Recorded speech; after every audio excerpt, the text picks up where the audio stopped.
We do have some concerns about battery life. The 4400 mAh battery makes it through a typical workday, but our tests put it at roughly 13 hours. That's nothing to sneeze at, but for a device of this size and with such an efficient chip, we were hoping for more. The reality is though that a tablet screen will eat more battery life than even the largest standard 6.8-inch smartphone screen. It's an expensive phone, especially if you go for more than the base 256 GB of storage, although if deals show up further down the line, it will become a more attractive proposition. But the Galaxy Z Fold 4 makes it clear that foldables are here to stay and that Samsung is heavily invested in the form factor. Samsung unveiled the Galaxy Z Fold 4 during its August 10 Unpacked event, where it also introduced its other foldable update, the Samsung Galaxy Z Flip 4, along with the Galaxy Watch 5 and Watch 5 Pro and the Galaxy Buds 2 Pro. The Galaxy Z Fold 4 went up for pre-order immediately after the launch with a release date of August 26. There are three color options: Grey, Phantom Black and Beige. Our review unit is a moody grey, as you can probably tell from the pictures. The price is a second clue. Beyond that foldable design, that the Samsung Galaxy Z Fold 4 isn't like other Android handsets. The starting price of $1,799 puts it out of reach for most smartphone buyers. Even Apple's top-of-the-line iPhone 13 Pro Max starts at a more approachable $1,099, but that phone only has one screen and can't transform into a tablet. There are some extraordinary trade-in deals available, some of which cut the price of the handset by quite a bit. Our advice is don't dismiss the Galaxy Z Fold 4 out of the hand because of the price. First, figure out if it's the right phone for you, then weigh your deal options. It's a bit odd that the Samsung's foldable line now has slightly better CPUs than its S22 flagship line. But such is the world of silicon and smartphone timing. We are happy that the Galaxy Z Fold 4 has the Qualcomm's top-of-the-line Snapdragon 8 Plus Generation 1 CPU, as it needs all the power it can get given the multitasking gymnastics it's capable of.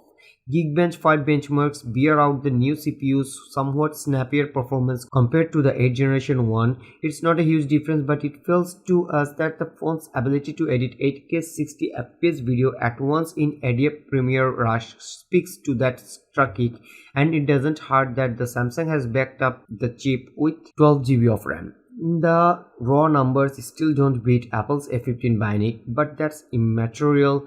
There's more than enough power on tap here for all your cover and main screen tests.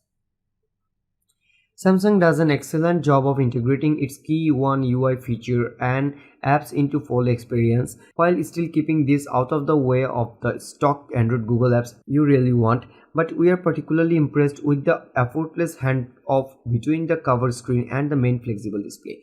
The phone swaps screens instantly, so you can move the same app between the main and cover displays without waiting for it to reload. It can work like a normal phone with the cover screen, a tablet with the main screen, or something in between if you fold the screen to a 90-degree angle.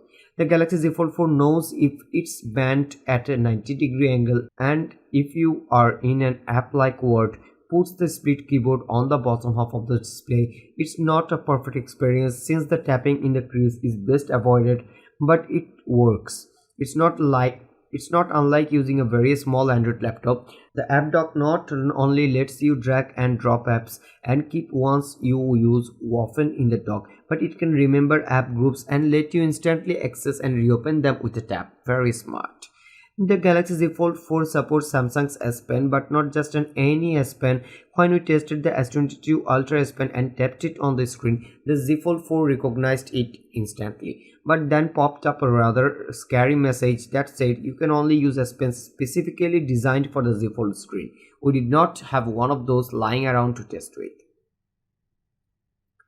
We spent a very busy day with Galaxy Z Fold 4, doing everything from video conference calls to word processing, playing games, editing video, watching Netflix shows, and sometimes doing all of these things at once. We also watched as the battery life drained, perhaps a little faster than expected.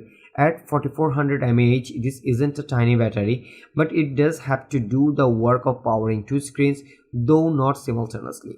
The battery lasted approximately 13 hours, which is pretty good, though we would have liked to have seen more. Still getting that far is probably a testament to the 8 Plus Generation 1's power management capabilities.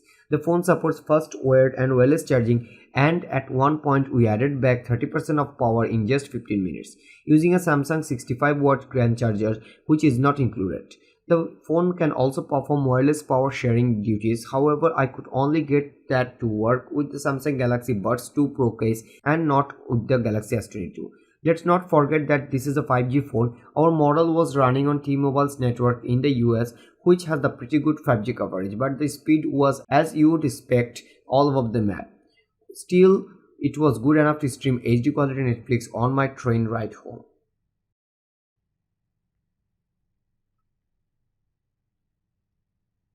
That's all for today. Thank you for watching. If you like the video, feel free to share it with your friends and keep watching Best Buy to get your top-notch day-to-day commodities.